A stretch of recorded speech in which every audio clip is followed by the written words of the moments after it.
അപ്പോൾ ഇനി നമുക്ക് പഠിക്കുന്ന ടോപ്പിക്കാണ് melting and boiling points. So melting and boiling പോയിന്റും ഏകദേശം അറ്റോമിക് റേഡിയസ്, അയോണിക് റേഡിയസ് അതിന്റെ കൺസെപ്റ്റ് വെച്ചിട്ട് ഏകദേശം അതുമായിട്ട് സിമിലർ ആയിട്ടുള്ള സംഭവം തന്നെയാണ് മെൽറ്റിംഗ് പോയിന്റും ബോയിലിംഗ് പോയിന്റിന്റെയും വേരിയേഷൻ. സോ നമ്മൾ ഏറ്റവും ആദ്യം മെൽറ്റിംഗ് ബോയിലിംഗ് പോയിന്റ് നോക്കിയാൽ സ്റ്റാർട്ടിങ്ങിൽ എന്ത് ചെയ്യുന്നത് വെച്ചാൽ ഏകദേശം മിഡിൽ പോർഷൻ വരെ മെൽറ്റിംഗ് പോയിന്റും ബോയിലിംഗ് പോയിന്റും ഇൻക്രീസ് ചെയ്യും.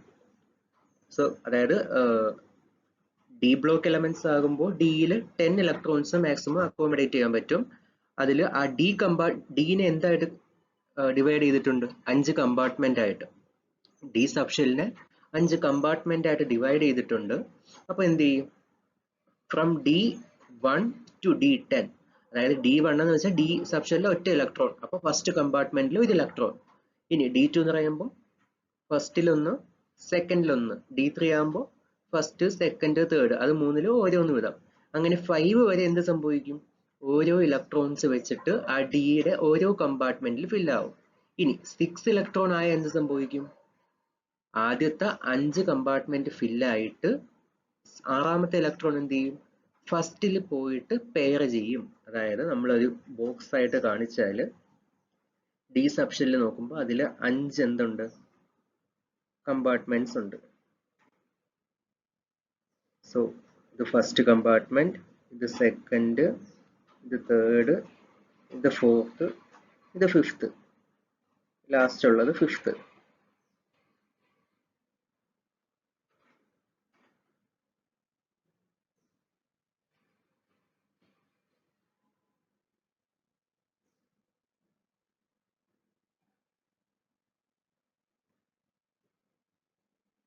അപ്പോൾ D1 ആകുമ്പോൾ എന്തായിരിക്കും? ഈ ഫസ്റ്റ് കമ്പാർട്ട്മെന്റിൽ ഒരു ഇലക്ട്രോൺ. D2 ആകുമ്പോൾ ഫസ്റ്റിലും സെക്കൻഡിലും. D3 ആകുമ്പോൾ ആദ്യത്തെ 3, D4 ആകുമ്പോൾ ആദ്യത്തെ 4, D5 ആകുമ്പോൾ ആദ്യത്തെ 5. അതായത് ആദ്യത്തെ പകുതി ഏകദേശം ഫസ്റ്റ് 5 എലമെന്റ്സ് കംപ്ലീറ്റ് ആവും. ഇത് ഡിയിലെ ഫസ്റ്റ് എലമെന്റ്. സെക്കൻഡ് എലമെന്റിന്റെ ഇതേപോലെ ആയിരിക്കും. തേർഡ് എലമെന്റ് ഇതേപോലെ. അതായത് ഏകദേശം മിഡിൽ പോർഷൻ വരെ എന്ത് ചെയ്യും? അൺപെയർഡ് ആയിട്ടുള്ള ഇലക്ട്രോൺസിന്റെ എണ്ണം എന്ത് ചെയ്യാണ്? കൂടുകയാണ്. അതായത് ഡിയില് സീരീസ് നോക്കിയാൽ ഫസ്റ്റ് എലമെന്റ് എന്തായിരിക്കും? ഫസ്റ്റ് എലമെന്റിൽ ആകെ ഒറ്റ അൺപെയർഡ് ഇലക്ട്രോണേ ഉള്ളൂ. സെക്കൻഡ് ആകുമ്പോൾ എന്തായിരിക്കും? സെക്കൻഡ് എലമെന്റ് ആകുമ്പോൾ എന്തായിരിക്കും? 2 എണ്ണം കാണും. തേർഡ് ആകുമ്പോൾ 3 എണ്ണം. അതേപോലെ ഫിഫ്ത്ത് വരെ പോകുമ്പോൾ എന്ത് സംഭവിക്കും? 5 അൺപെയർഡ് ഇലക്ട്രോൺസ് ഉണ്ടാവും. അതായത് അവിടെ എന്ത് സംഭവിക്കുന്നു? അൺപെയർഡ് ഇലക്ട്രോൺസിന്റെ എണ്ണം കൂടുകയാണ് ചെയ്യുന്നത്. അപ്പൊ അൺപെയർഡ് ഇലക്ട്രോൺസിന്റെ എണ്ണം കൂടിയാൽ എന്ത് സംഭവിക്കും? അവിടുത്തെ മെൽറ്റിംഗ് പോയിന്റ് കൂടും. അൺപെയർഡ് ഇലക്ട്രോൺസിന്റെ എണ്ണം കൂടിയാൽ അവിടുത്തെ മെൽറ്റിംഗ് പോയിന്റ് കൂടും. അപ്പോൾ ഏകദേശം മിഡിൽ പോർഷൻ വരെ എന്ത് ചെയ്യും? മെൽറ്റിംഗ് പോയിന്റും ബോയിലിംഗ് പോയിന്റും ഇൻക്രീസ് ചെയ്യും. ഇനി ആറാമത്തെ എലമെന്റ്, 6th എലമെന്റ് ആകുമ്പോൾ എന്ത് സംഭവിക്കും? ആ ഇലക്ട്രോൺ ഇവിടെ വന്ന് ഫില്ലാവും. അതായത് ഫസ്റ്റ് കമ്പാർട്ട്മെന്റ് എന്തായി? പെയറിംഗ് നടന്നു. ബാക്കി എത്രയേ ഉള്ളൂ? 4 അൺപെയർഡ് ഇലക്ട്രോൺസേ ഉള്ളൂ. ഇനി 7th എലമെന്റ് ആകുമ്പോൾ വീണ്ടും പെയറിംഗ് നടക്കും. പിന്നെ എന്തേ ഉള്ളൂ? 3 ഉള്ളൂ. 8th ആകുമ്പോൾ വീണ്ടും, 9th ആകുമ്പോൾ വീണ്ടും, 10th ആകുമ്പോൾ ഇവിടെ. അതായത് ആദ്യ പകുതി വരെ എന്ത് ചെയ്യും? അൺപെയർഡ് ഇലക്ട്രോൺസിന്റെ എണ്ണം കൂടിപ്പോകും. ബാക്കി ഹാഫ് എന്തായിരിക്കും? അൺപെയർഡ് ഇലക്ട്രോൺസിന്റെ എണ്ണം കുറഞ്ഞു വരും. അപ്പൊ അതുകൊണ്ടാണ് ഏകദേശം മിഡിൽ പോർഷൻ വരെ എന്ത് ചെയ്യും? ബോയിലിംഗ് പോയിന്റ് കൂടി, ബോയിലിംഗ് പോയിന്റും മെൽറ്റിംഗ് പോയിന്റും എന്ത് ചെയ്യും? ഇൻക്രീസ് ചെയ്യും. അതിനുശേഷം എന്ത് ചെയ്യും? ഡിക്രീസ് ചെയ്യും. അപ്പൊ ഇതിന് നമുക്ക് എങ്ങനെ എക്സ്പ്ലെയിൻ ചെയ്യാം? മെറ്റാലിക് ബോണ്ട് സ്ട്രെങ്ത്, അല്ലെങ്കിൽ മെറ്റാലിക് ബോണ്ട് സ്ട്രെങ്ത് എന്ന് വെച്ചാൽ it depends on the number of unpaired electrons. അപ്പൊ അൺപെയർഡ് ഇലക്ട്രോൺസിന്റെ നമ്പർ വെച്ചിട്ട് എന്ത് ചെയ്യാം? ഈ മെറ്റാലിക് ബോണ്ട് സ്ട്രെങ്ത് അല്ലെങ്കിൽ മെൽറ്റിംഗ് പോയിന്റ്, ബോയിലിംഗ് പോയിന്റ് ഈ സംഭവത്തെ എന്ത് ചെയ്യാം? എക്സ്പ്ലെയിൻ ചെയ്യാൻ പറ്റും. അപ്പോൾ നമ്പർ ഓഫ് അൺപെയർഡ് ഇലക്ട്രോൺസ് കൂടിയാൽ അവിടുത്തെ ബോണ്ടിന്റെ സ്ട്രെങ്ത് കൂടുതലായിരിക്കും. കാര്യം എന്താ? അൺപെയർഡ് ഇലക്ട്രോൺസ് കൂടിയാൽ അവിടെ ബോണ്ട് ഉണ്ടാവാനുള്ള ഇലക്ട്രോൺസ് എന്താണ്? കൂടുതലാണ്. അപ്പൊ അതുകൊണ്ട് ബോണ്ടിന്റെ സ്ട്രെങ്ത് കൂടും. ബോണ്ടിന്റെ സ്ട്രെങ്ത് കൂടിയാൽ ആ ബോണ്ട് ബ്രേക്ക് ചെയ്യാൻ നമ്മൾ ഹൈ മെൽറ്റിംഗ് പോയിന്റും ബോയിലിംഗ് പോയിന്റും കൊടുക്കണം. അപ്പൊ അതാണ് അതിന്റെ കൺസെപ്റ്റ്. ഇനി നമ്മൾ എക്സ്പ്ലെയിൻ ചെയ്തപ്പോൾ the number of unpaired electron increases up to the middle and then decreases. ഇനി മറ്റൊരു ഫാക്ടർ എന്താണെന്ന് വെച്ചാൽ heat of atomization. Another factor which affects the melting point is the heat of atomization. അതായത് heat of atomization എന്ന് വെച്ചാൽ ഒരു എലമെന്റിനെ അതിന്റെ atoms ആയിട്ട്, ഡിഫറെന്റ് ആറ്റംസ് ആയിട്ട് എന്ത് ചെയ്യാൻ? കൺവേർട്ട് ആകാൻ നമ്മൾ കൊടുക്കേണ്ട എനർജിയാണ് ഹീറ്റ് ഓഫ് അറ്റോമൈസേഷൻ. മാംഗനീസും ടി സി എന്ന് വെച്ചാൽ ടി സി അല്ല ടെല്ലൂറിയം ആണ്, സോറി. മാംഗനീസും ടെല്ലൂറിയം നോക്കിയാൽ അവർക്ക് എന്തായിരിക്കും, ലോ മെൽറ്റിംഗ് പോയിന്റ് ആയിരിക്കും. പക്ഷേ നമ്മൾ ഇതിന്റെ ഇലക്ട്രോണിക് കോൺഫിഗറേഷൻ നോക്കിയാൽ അവിടെ എന്താണ്, D5 കോൺഫിഗറേഷൻ, അതായത് എന്താണ് 5 അൺപെയർഡ് ഇലക്ട്രോൺസ് ഉണ്ട്. ഡിയിൽ ഓരോന്നിലും ഓരോ ഇലക്ട്രോൺസ്, അതായത് ഡിയിൽ 5 അൺപെയർഡ് ഇലക്ട്രോൺസ് ഉണ്ട്. അപ്പൊ 5 അൺപെയർഡ് ഇലക്ട്രോൺസ് ഉണ്ടെങ്കിൽ അവിടുത്തെ മെൽറ്റിങ്ങും ബോയിലിങ്ങും എന്തായിരിക്കണം, ഹൈ ആയിരിക്കണം. പക്ഷേ ഇവിടുത്തെ കേസിൽ എന്താണ്, ലോ ആണ്. മാംഗനീസിനും TCക്കും എന്താണ്, ലോ ആണ്. സോ അതിന്റെ റീസൺ എന്തെന്ന് വെച്ചാൽ ഇതിന്റെ ഹീറ്റ് ഓഫ് അറ്റോമൈസേഷൻ ലോ ആണ്. അതായത് ആറ്റംസ് ആയിട്ട് കൺവേർട്ട് ചെയ്യാനുള്ള എന്ത്, ഹീറ്റ്, അതായത് നമ്മൾ കുറച്ച് എമൗണ്ട് ഓഫ് ഹീറ്റ് പോലും കൊടുക്കണ്ട, ഹീറ്റ് കൊടുക്കാതെ തന്നെ എന്ത് ചെയ്യും, ഈ സംഭവം മെൽറ്റ് ചെയ്യും. അപ്പൊ അതുകൊണ്ടാണ് എന്ത്, ഹീറ്റ് ഓഫ് അറ്റോമൈസേഷൻ ഒരുപാട് ലോ ആയതുകൊണ്ടാണ് ഈ രണ്ട് എലമെന്റ്സിന് എന്ത്, മെൽറ്റിംഗ് പോയിന്റ് ഒരുപാട് കുറവായത്. അപ്പോൾ ഈ രണ്ട് സംഭവം എക്സ്പ്ലെയിൻ ചെയ്യുന്നത് എന്തിന്റെ ബേസിലല്ല, അൺപെയർഡ് ഇലക്ട്രോൺസിന്റെ ബേസിസിലല്ല എന്ത് ചെയ്യുന്നത്, ഈ രണ്ട് എലമെന്റിന്റെ മെൽറ്റിംഗ് പോയിന്റ് അല്ലെങ്കിൽ ബോയിലിംഗ് പോയിന്റ് എന്ത് ചെയ്യുന്നത്, എക്സ്പ്ലെയിൻ ചെയ്യുന്നത്. അത് എന്തിന്റെ ബേസിലാണ് എക്സ്പ്ലെയിൻ ചെയ്യുന്നത്, ഹീറ്റ് ഓഫ് അറ്റോമൈസേഷന്റെ ബേസിസിലാണ് എന്ത് ചെയ്യുന്നത്, melting point and boiling point of Mn and Tc are explained. Hini, the melting points of second and third row transition series is higher than that of first row due to the higher enthalpies of atomization. അതായത് സെക്കൻഡും തേർഡും transition series എടുത്താൽ എന്തായിരിക്കും, അവിടുത്തെ എന്തായിരിക്കും, melting പോയിന്റും boiling പോയിന്റും high ആയിരിക്കും. It is because of the high enthalpy of atomization. അതായത് ആറ്റംസ് ആയിട്ട് കൺവേർട്ട് ചെയ്യാൻ നമ്മൾ ഹൈ എമൗണ്ട് ഓഫ് എനർജി കൊടുത്താലേ എന്ത് ചെയ്യാൻ പറ്റത്തുള്ളൂ, second and third row transition സീരീസിന് നമുക്ക് മെൽറ്റ് ചെയ്യാനോ ബോയിൽ ചെയ്യാനോ പറ്റത്തുള്ളൂ. അപ്പൊ അതാണ് മെൽറ്റിംഗ് ആൻഡ് ബോയിലിംഗ് പോയിന്റ് എന്ന കൺസെപ്റ്റ്. അപ്പൊ ഇതാണ് നമ്മുടെ മുമ്പത്തെ ക്ലാസ്സിൽ പഠിച്ചത് variation of atomic radius and ionic radius. അതാണ് ഈ സംഭവം കാണിച്ചിരിക്കുന്നത്. അതായത് ഇവിടെ നോക്കാം, scandium, titanium, vanadium, chromium, manganese, ആ സംഭവം നമ്മൾ ഇത് മാത്രം ശ്രദ്ധിച്ചാൽ മതി. അതായത് ഇനിഷ്യലി എന്ത് സംഭവിക്കുന്നു, അറ്റോമിക് സൈസ് റെഡ്യൂസ് ആവുന്നു, ചെറുതായി ചെറുതായി വന്ന് മിഡിൽ പോർഷൻ എത്തിയപ്പോൾ എന്തായി, കോൺസ്റ്റന്റ് ആയി. ഇവിടെ എന്തുകൊണ്ടാണ് ഡിക്രീസ് ആയേ, നമ്മൾ റീസൺ പഠിച്ചതാണ്. എന്തുകൊണ്ടാണ്, അവിടുത്തെ ന്യൂക്ലിയർ ഫോഴ്സ് കൂടുന്നു. ന്യൂക്ലിയർ ഫോഴ്സ് കൂടുമ്പോൾ എന്ത് ചെയ്യും, അവിടുത്തെ അട്രാക്റ്റീവ് ഫോഴ്സ് കൂടും. അതുകൊണ്ടാണ് സൈസ് റെഡ്യൂസ് ആവുന്നത്. ഇവിടെ എന്തുകൊണ്ട് കോൺസ്റ്റന്റ് ആവുന്നു, അതായത് ഇവിടെ ഇങ്ങോട്ട് നോക്കുമ്പോൾ ഏകദേശം എന്താ, കോൺസ്റ്റന്റ് സ്ട്രെയിറ്റ് ലൈൻ ആയിട്ടാണ് പോകുന്നത് അല്ലേ. അപ്പൊ അതെന്തുകൊണ്ടാണ്, അവിടെ ഷീൽഡിങ് എഫക്റ്റിന്റെ പ്രസൻസ് വരാൻ തുടങ്ങി. അതുകൊണ്ടാണ് ലാസ്റ്റ് വരുമ്പോൾ എന്താണ്, ഇലക്ട്രോൺ റിപ്പൾഷൻ ഉള്ളതുകൊണ്ട് എന്ത് ചെയ്യുന്നു, ആറ്റോമിക് റേഡിയസ് കൂടുന്നു. അപ്പൊ ഇനിഷ്യലി ഡിക്രീസ് ചെയ്യുന്നു, മിഡിൽ പോർഷനിൽ കോൺസ്റ്റന്റ് ആയിട്ട് നിൽക്കുന്നു, കുറച്ചുകൂടി കഴിയുമ്പോൾ എന്ത് ചെയ്യുന്നു, സൈസ് കൂടുന്നു. മെൽറ്റിംഗ് ആൻഡ് ബോയിലിംഗ് പോയിന്റ് നോക്കുമ്പോൾ ഇവിടെ സ്കാൻഡിയം, ടൈറ്റാനിയം, വനേഡിയം, ക്രോമിയം ഇങ്ങനെ പോകുന്നുണ്ട്. ഇവിടെ നോക്കുമ്പോൾ എന്ത് ചെയ്യുന്നു, ഇനിഷ്യലി എന്ത് ചെയ്യുന്നു, മെൽറ്റിംഗ് ആൻഡ് ബോയിലിംഗ് പോയിന്റ് കൂടുന്നു. എന്തുകൊണ്ടാണ്, അൺപെയർഡ് ഇലക്ട്രോൺസിന്റെ എണ്ണം ഇവിടെ കൂടുകയാണ്. ഇത്രയും പോർഷനിൽ അൺപെയർഡ് ഇലക്ട്രോൺസ് കൂടുകയാണ്. ഒറ്റയടിക്ക് മാംഗനീസ് എത്തിയപ്പോൾ താന്നുപോയി. എന്തുകൊണ്ടാണ്, അതിന് ലോ ഹീറ്റ് ഓഫ് അറ്റോമൈസേഷൻ ആണ്. അപ്പൊ മാംഗനീസിന്റെ കാര്യം നമുക്ക് എന്ത് ചെയ്യാൻ പറ്റൂല, D5 വെച്ച് എക്സ്പ്ലെയിൻ ചെയ്യാൻ പറ്റൂല. അവിടെ എന്താണ്, അവിടുത്തെ ഇലക്ട്രോണിക് കോൺഫിഗറേഷൻ വെച്ചിട്ടല്ല എക്സ്പ്ലെയിൻ ചെയ്യുന്നത്. അവിടെ എന്താണ്, ഹീറ്റ് ഓഫ് അറ്റോമൈസേഷൻ ഒരുപാട് ലോ ആയതുകൊണ്ട് ലോ മെൽറ്റിംഗ് പോയിന്റ് ആയിരിക്കും. പിന്നെ എന്താണ്, അങ്ങോട്ട് പോകുന്തോറും അൺപെയർഡ് ഇലക്ട്രോൺസിന്റെ എണ്ണം കുറയുന്നു. അതുകൊണ്ട് എന്ത് ചെയ്യുന്നു, അവിടുത്തെ മെൽറ്റിംഗ് പോയിന്റും ബോയിലിംഗ് പോയിന്റും എന്ത് ചെയ്യും, ഡിക്രീസ് ചെയ്യുന്നു. അപ്പൊ ഈ ഗ്രാഫ് ഒന്ന് ഓർത്ത് വെച്ചേക്കണം. അടുത്ത ഇമ്പോർട്ടന്റ് ടോപ്പിക് ആണ് അയണൈസേഷൻ എൻതാൽപ്പി. അപ്പൊ നമ്മുടെ അയണൈസേഷൻ എൻതാൽപ്പി എന്ന് വെച്ചാൽ നിങ്ങളിപ്പോ നിങ്ങളുടെ +1 തേർഡ് ചാപ്റ്റർ പഠിച്ചിട്ടുള്ളതാണ്, ക്ലാസിഫിക്കേഷൻ ഓഫ് എലമെന്റ്സിൽ പഠിച്ചതാണ്. എന്താണ്, it is the energy required to remove the outermost loosely bound electron from an isolated gaseous atom.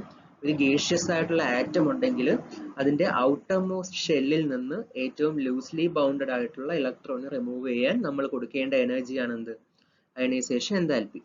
അപ്പോൾ ഇവിടെ എക്സ്പ്ലെയിൻ ചെയ്യുന്നത് എന്താണെന്ന് വെച്ചാൽ the ionisation enthalpy of transition elements generally increases from left to right. അതായത് ലെഫ്റ്റിൽ നിന്ന് റൈറ്റിലേക്ക് പോകുമ്പോൾ എന്ത് ചെയ്യുന്നു, അയണൈസേഷൻ എൻതാൽപ്പി കൂടുന്നു. This is due to an increasing nuclear charge. എന്തുകൊണ്ടാണ്, ന്യൂക്ലിയസ് നോക്കുകയാണെങ്കിൽ ലെഫ്റ്റിൽ നിന്ന് റൈറ്റിലേക്ക് പോകുമ്പോൾ എന്ത് ചെയ്യുന്നു, ന്യൂക്ലിയസിന്റെ ചാർജ് കൂടുക. അപ്പൊ ന്യൂക്ലിയസിന്റെ ചാർജ് കൂടി എന്ത് ചെയ്യും, ന്യൂക്ലിയസ് അതിന്റെ ഇലക്ട്രോൺസിന് കുറച്ചുകൂടി ശക്തിക്ക് പിടിച്ച് എന്ത് ചെയ്യും, അട്രാക്ട് ചെയ്യും. കുറച്ചുകൂടി നല്ല ഹൈ മാഗ്നിറ്റ്യൂഡിൽ ഹൈ ഫോഴ്സ് ഓഫ് അട്രാക്ഷൻ അവിടെ ഫെൽറ്റ് ചെയ്യും. അപ്പൊ അതുകൊണ്ട് എന്താണ്, ആ ഒരു ബോണ്ടിനെ ബ്രേക്ക് ചെയ്യാൻ, അതായത് ഒരു പീരീഡിൽ ലെഫ്റ്റിൽ നിന്ന് റൈറ്റിലേക്ക് പോകുമ്പോൾ റൈറ്റ് പോർഷനിൽ എന്തായിരിക്കും, ന്യൂക്ലിയസും ഔട്ടർ മോസ്റ്റ് ഇലക്ട്രോണും തമ്മിൽ ഹൈ ഫോഴ്സ് ഓഫ് അട്രാക്ഷൻ ആയിരിക്കും. അപ്പൊ ആ ബോണ്ട് കട്ട് ചെയ്യണമെങ്കിൽ നമ്മൾ എന്ത് ചെയ്യണം, ഒരു ഹൈ ക്വാണ്ടിറ്റി എനർജി കൊടുത്താലേ എന്ത് ചെയ്യാൻ പറ്റൂ, ആ ബോണ്ട് നമുക്ക് ബ്രേക്ക് ചെയ്യാൻ പറ്റും. അതുകൊണ്ടാണ് എന്ത് ചെയ്യുന്നത്, ലെഫ്റ്റിൽ നിന്ന് റൈറ്റിലേക്ക് പോകുമ്പോൾ അയണൈസേഷൻ എൻതാൽപ്പി കൂടുന്നത്. ഇനി but the increase is not regular, അതായത് ഒരു യൂണിഫോം ആയിട്ടുള്ള എന്തിലല്ല പോകുന്നത്, ഒരു ഇൻക്രീസ് ആയിട്ടല്ല അയണൈസേഷൻ എൻതാൽപ്പി പോകുന്നത്. ഇനി അതിന് റീസൺ എന്തെന്ന് വെച്ചാൽ, പൊതുവേ ഡി ബ്ലോക്ക് എലമെന്റ്സിൽ എന്തായിരിക്കും, അവിടെ ഡി സബ്ഷെല്ലും കാണും, അതായത് 3D സബ്ഷെല്ലും കാണും, 4S സബ്ഷെല്ലും കാണും. 3D സബ്ഷെല്ലും 4S സബ്ഷെല്ലും. അപ്പൊ നിങ്ങൾ നിങ്ങളുടെ സ്ട്രക്ചർ ഓഫ് ആറ്റം ചാപ്റ്ററിൽ പഠിച്ചിട്ടുണ്ടാവാം, കുറച്ച് ക്വാണ്ടം നമ്പേഴ്സിനെ പറ്റി ഓഫ് ബോ principle, Pauli's exclusion principle, Hund's rule, ആ സെക്ഷനിൽ ഒരു 4 ക്വാണ്ടം നമ്പേഴ്സിനെ പറ്റി പഠിച്ചിട്ടുണ്ട്. Principal quantum number, azimuthal quantum number, magnetic quantum number, spin quantum number. അപ്പോൾ ആ സെക്ഷനിൽ നിങ്ങൾ പഠിച്ചിട്ടുള്ള ഒരു കാര്യമാണ്, 3D സബ്ഷെല്ലും 4S സബ്ഷെല്ലും നോക്കിയാൽ അവർക്ക് ഏകദേശം കമ്പയറബിൾ എനർജിയാണ്. പക്ഷേ 3Dക്ക് എന്താണ്, കുറച്ച് ഹൈ എനർജി ആയിരിക്കും കമ്പയറിംഗ് വിത്ത് 4S. അതായത് ഏകദേശം അടുത്തടുത്തുള്ള എനർജീസ് ആണെങ്കിൽ പോലും 3D സബ്ഷെല്ലിന്റെ എനർജി എന്താണ്, കുറച്ച് ഹൈ ആണ്. അപ്പൊ അതുകൊണ്ട് എന്തേ ചെയ്യത്തുള്ളൂ, 4S സബ്ഷെല്ലിൽ ഇലക്ട്രോൺസ് എല്ലാം ഫില്ലായതിനു ശേഷം മാത്രം എന്ത് ചെയ്യൂ, 3D സബ്ഷെല്ലിൽ ഇലക്ട്രോൺസ് ഫില്ലാവത്തുള്ളൂ.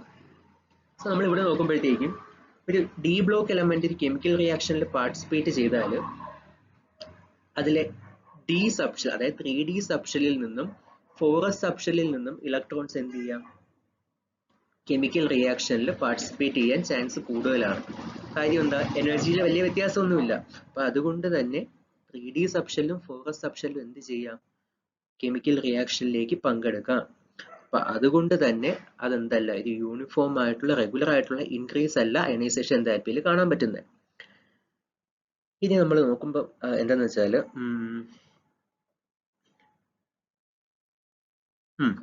ഇതാണ് ഈ ഹൈലൈറ്റ് ചെയ്തിരുന്ന ഇമ്പോർട്ടൻറ്റ് സംഭവം. The first ionization enthalpies of chromium and copper are low. ഞാൻ ജനറൽ കേസ് എക്സ്പ്ലെയിൻ ചെയ്യാം. ഇപ്പൊ ഏറ്റവും ആദ്യം നമ്മുടെ കയ്യിലൊരു എക്സ് എന്ന് പറയുന്ന ഒരു ആറ്റം. ആ എക്സ് എന്ന് പറയുന്ന ആറ്റത്തിന്റെ ഔട്ടർ മോസ്റ്റ് ഷെല്ലിൽ 2 ഇലക്ട്രോൺസ് ഉണ്ട്. എക്സ് എന്ന് പറയുന്ന ആറ്റത്തിന്റെ ഔട്ടർ മോസ്റ്റ് ഷെല്ലിൽ 2 ഇലക്ട്രോൺസ് ഉണ്ട്.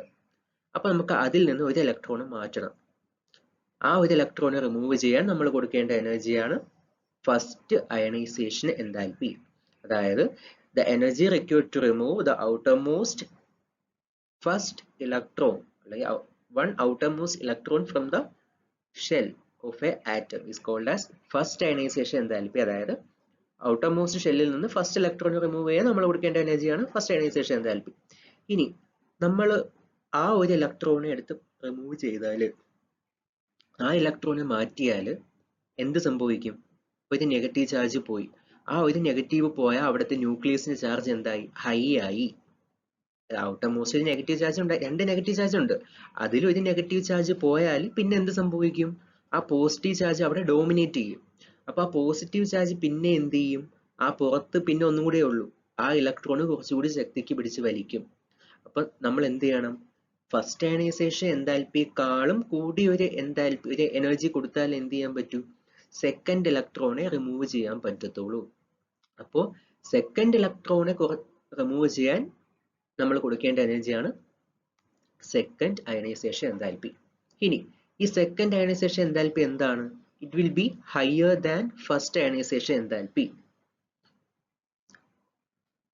ഒരുവിധമുള്ള എല്ലാ കേസിലും എന്താണ്, സെക്കൻഡ് അയണൈസേഷൻ എൻതാൽപ്പി എന്തായിരിക്കും, ഫസ്റ്റ് അയണൈസേഷൻ എൻതാൽപ്പിയെക്കാളും കൂടുതലായിരിക്കും. അതിന് റീസൺ ആണ് ഇപ്പൊ എക്സ്പ്ലെയിൻ ചെയ്ത്. എന്ത് സംഭവിക്കും, ഒരു ഇലക്ട്രോൺ പോയാൽ പോസിറ്റീവ് ചാർജ് ഡോമിനേറ്റ് ചെയ്യും. പോസിറ്റീവ് ചാർജ് ഡോമിനേറ്റ് ചെയ്യുമ്പോൾ എന്ത് ചെയ്യും, ബാക്കിയുള്ള ഇലക്ട്രോൺസിന് കുറച്ചുകൂടി ഫോഴ്സ്ഫുള്ളി അട്രാക്ട് ചെയ്യും. അപ്പൊ നമുക്ക് എന്താണ്, ബോണ്ട് ബ്രേക്ക് ചെയ്യാൻ പാടായിരിക്കും. അപ്പൊ അതാണ് പൊതുവെയുള്ളൊരു കേസ്. പക്ഷേ ഇവിടെ നോക്കുമ്പോ എന്താ, ക്രോമിയത്തിന്റെയും കോപ്പറിന്റെയും എന്താണ്, ഫസ്റ്റ് അയണൈസേഷൻ എൻതാൽപ്പീസ് ലോ ആണ്. ഇനി അടുത്തത് സെക്കൻഡ് അയണൈസേഷൻ എൻതാൽപ്പി നോക്കിയാൽ അത് പൊതുവെ ഹൈ ആണ്. അത് നമുക്ക് യൂഷ്വലി അറിയാവുന്ന സംഭവമാണ്. ഇനി അതിന്റെ റീസൺ ചോദിച്ച് നമ്മൾ എക്സ്പ്ലെയിൻ ചെയ്യുന്നത് എങ്ങനെയാണ്, ഫസ്റ്റ് ക്രോമിയത്തിന്റെയും കോപ്പറിന്റെയും എന്ത് ചെയ്യണം, സബ്ഷെൽ ഇലക്ട്രോണിക് കോൺഫിഗറേഷൻസ് എഴുതി വെക്കണം. അപ്പൊ നിങ്ങൾ പ്ലസ് ടുവിൽ പഠിച്ചിട്ടുണ്ടാവും എന്താണ് ഡി സബ്ഷെൽ ആണെങ്കിൽ, ക്രോമിയവും കോപ്പറും ആണെങ്കിൽ ഒന്നെങ്കിൽ ഡി സബ്ഷെൽ എന്തായിരിക്കണം, ഹാഫ് ഫിൽഡ് ആയിരിക്കണം, അല്ലെങ്കിൽ ഫുൾ ഫിൽഡ് ആയിരിക്കണം. അപ്പൊ ക്രോമിയം ആക്ച്വലി ക്രോമിയത്തിന്റെ എന്താണ് ആർഗൺ 3d4 4s2 ആണ്. പക്ഷെ D5 ആയാൽ സ്റ്റെബിലിറ്റി ഉണ്ടാവും. സ്റ്റെബിലിറ്റി ഉണ്ടാവാൻ വേണ്ടി എന്ത് ചെയ്യും, ഈ എസിൽ നിന്നും ഒരു ഇലക്ട്രോൺ ഇങ്ങോട്ട് പോകും. കാര്യം എന്താ, 3Dക്കും 4sനും ഏകദേശം സെയിം എനർജിയാണ്, കമ്പയറബിൾ എനർജിയാണ്. അതുകൊണ്ട് എന്ത് ചെയ്യും, എസിൽ നിന്ന് ഒരു ഇലക്ട്രോൺ ഡിയിലേക്ക് പോയി ഡി എന്താക്കും, 5 ആക്കും. അതേപോലെ ഇവിടുത്തെ ഇലക്ട്രോണിക് കോൺഫിഗറേഷൻ എന്തായിരുന്നു, 3d9 4s2 ആയിരുന്നു. പക്ഷേ 4s2 നിന്ന് ഒരു ഇലക്ട്രോൺ എന്ത് ചെയ്യും, 3Dയിലേക്ക് പോകുമ്പോൾ എന്താവും, 3d10 4s1 ആവും. ഇനി ഇത് നോക്കുമ്പോൾ ഫസ്റ്റ് ഇലക്ട്രോൺ റിമൂവ് ചെയ്യണം. അതായത് ഇവിടെ നിന്ന് ഈ ഇലക്ട്രോൺ പോകണം. ഈ ഇലക്ട്രോൺ പോയാൽ ഒരു ഷെല്ലങ്ങ് പോയി കിട്ടത്തില്ലേ. അതേപോലെ ഇവിടെ നിന്ന് ഒരു ഇലക്ട്രോൺ പോയാൽ ഈ ഷെല്ലങ്ങ് പോയി കിട്ടും. ഒരു സംഭവം പോയാൽ ഒരു ഷെല്ലങ്ങ് പോയി കിട്ടിയ എന്താവും, അതിന് സന്തോഷം ഉണ്ടാകത്തുള്ളൂ. ക്രോമിയത്തിനും കോപ്പറിനും സന്തോഷം ഉണ്ടാകത്തുള്ളൂ. കാര്യം എന്താ, ഒരു ഭാരം ഒഴിഞ്ഞു പോയി. ആ ഒരു ഫീലിംഗ് എന്താ ഉണ്ടാകത്തുള്ളൂ, കോപ്പറിനും ക്രോമിയത്തിനും ഉണ്ടാകത്തുള്ളൂ. അപ്പൊ 4s1 പോയാൽ പിന്നെ എന്തേ ഉള്ളൂ, 3d10ഉം 3d5ഉം. അപ്പൊ കോപ്പറും ക്രോമിയം എന്തേ ചെയ്തോളൂ, ഇത്രയും പെട്ടെന്ന് ഈ രണ്ട് സംഭവങ്ങളെ ഒഴിവാക്കി വിടണം. അതിനായിട്ട് ലോ അയണൈസേഷൻ എൻതാൽപ്പി കൊടുത്താൽ മതി. അതായത് ഫസ്റ്റ് അയണൈസേഷൻ എൻതാൽപ്പി എന്തായിരിക്കും, വളരെ ലോ ആയിരിക്കും. നമ്മൾ കുറച്ച് എമൗണ്ട് ഓഫ് എനർജി കൊടുത്താൽ മതി. പക്ഷേ ഇത് പോയി കഴിഞ്ഞാൽ പിന്നെ എന്താണ്, ഇത്രയേ ഉള്ളൂ സംഭവം, 3d5 വരെ ഉള്ളൂ. ഇതിൽ നിന്ന് ഒരു ഇലക്ട്രോൺ എടുത്ത് കളയണം. സ്റ്റേബിൾ ആയിട്ടിരിക്കുന്ന സംഭവം അല്ലേ, ഇതിൽ നിന്ന് ഒരു ഇലക്ട്രോൺ എടുത്ത് കളയാൻ നമ്മൾ എന്ത് ചെയ്യണം, വളരെ കൂടുതൽ, അതിന് സ്റ്റെബിലിറ്റി അറ്റൈൻ ചെയ്തിരിക്കുന്ന ഒരു സംഭവം, ഒരു അയോൺ ആണ്. ഈ അയോണിൽ നിന്ന് എന്ത് ചെയ്യണം, വീണ്ടും ഒരു ഇലക്ട്രോൺ റിമൂവ് ചെയ്യാൻ പാടാണ്. അപ്പോൾ സെക്കൻഡ് അയണൈസേഷൻ എന്താൽപ്പി ആയിരിക്കും, ഒരുപാട് കൂടുതലായിരിക്കും. ഇനി ഇതേപോലെ നമ്മൾ സിങ്ക് നോക്കിയാൽ, സിങ്കും മാംഗനീസും നോക്കിയാൽ അവരെന്തായിരിക്കും, ഫസ്റ്റ് അയണൈസേഷൻ എന്താൽപ്പി ഹൈയും സെക്കൻഡ് അയണൈസേഷൻ എന്താൽപ്പി ലോയും. അപ്പൊ ഇതൊരു എക്സെപ്ഷൻ കേസാണ്. ഫസ്റ്റ് അയണൈസേഷൻ എന്താൽപ്പി ഒരുപാട് ഹൈ ആണ്, പക്ഷെ സെക്കൻഡ് അയണൈസേഷൻ എന്താൽപ്പി ലോ ആണ്. അപ്പൊ അവരെ ഇലക്ട്രോണിക് കോൺഫിഗറേഷൻ ഇതാണ്. സ്റ്റാർട്ടിങ്ങിൽ ഇതേപോലെ ഇരിക്കും. ഇവിടെ നോക്കുമ്പോൾ എന്താ, 4s2 ആണ്. 4sൽ കംപ്ലീറ്റ്ലി ഫിൽഡ് ആണ്. അതായത് ഇത് സ്റ്റേബിൾ ആണ്, സ്റ്റേബിൾ ആയിട്ട് നിൽക്കുന്ന സംഭവമാണ്. അപ്പൊ ഇതിൽ നിന്ന് ഇലക്ട്രോൺ എടുത്ത് കളഞ്ഞാൽ ഇതേപോലെ ആവും. സ്റ്റേബിൾ ആയിട്ട് നിൽക്കുന്ന സംഭവത്തിൽ നിന്ന് ഒരു ഇലക്ട്രോൺ പോകണം. അപ്പൊ എന്താവും, നല്ല പാടായിരിക്കും. അതായത് 4s2 നിന്ന് ഇലക്ട്രോൺ പോകണം. അതേപോലെ ഇവിടെയും 4s2 നിന്ന് ഒരു ഇലക്ട്രോൺ പോകണം. അപ്പൊ എന്താണ്, സ്റ്റേബിൾ ആയിട്ട് നിൽക്കുന്ന സംഭവം ആയതുകൊണ്ട് തന്നെ അവിടുത്തെ ഫസ്റ്റ് അയണൈസേഷൻ എന്തായാലും എന്തായിരിക്കും, ഹൈ ആയിരിക്കും. അപ്പൊ ഒരെണ്ണം പോയി. അപ്പൊ ഇതേപോലെ ആയി. ഇനി സെക്കൻഡ് അയണൈസേഷൻ എന്തായാലും, അതായത് ഒരു ഇലക്ട്രോൺ റിമൂവ് ചെയ്യണം. എവിടെ നിന്ന് പോവും, ഇവിടെ നിന്ന് പോവും. ഇതിനെ ഒഴിവാക്കി വിടാനല്ലേ നോക്കത്തുള്ളൂ. അപ്പോൾ സെക്കൻഡ് അയണൈസേഷൻ എന്തായിരിക്കും, ലോ ആയിരിക്കും. കാര്യം എന്താ, 4s1 ഉള്ളൂ. 4s1 ആയതുകൊണ്ട് ഈ ഒരെണ്ണം പോയാൽ പിന്നെ എന്താ, ഇതോടുകൂടി പോവും. അതുകൊണ്ട് തന്നെ സെക്കൻഡ് അയണൈസേഷൻ എന്തായിരിക്കും, ഒരുപാട് ഹൈ ആയിരിക്കും. അപ്പൊ ഇതാണ് അയണൈസേഷൻ എന്താൽപ്പിയുടെ കേസ്. അപ്പൊ ഈ സംഭവം ശ്രദ്ധിച്ച് വായിച്ചു വെച്ചേക്കണം. എക്സാമിന് ചോദിക്കാൻ പറ്റിയ സംഭവമാണ്. 3 മാർക്കിന്റെ 2 മാർക്കിന്റെ സെക്ഷനിൽ ഈ 2 ക്വസ്റ്റ്യൻസ് ചോദിക്കാം. അപ്പൊ ഇത് എപ്പോ ചോദിച്ചാലും എന്ത് ചെയ്യണം, ഈ ഇലക്ട്രോണിക് കോൺഫിഗറേഷൻ കൂടി എഴുതി വെച്ചിട്ട് എന്ത് ചെയ്യാവൂ, എക്സ്പ്ലെയിൻ ചെയ്യാവൂ. അപ്പൊ ഇത്രയും സംഭവം ശ്രദ്ധിച്ചോണം.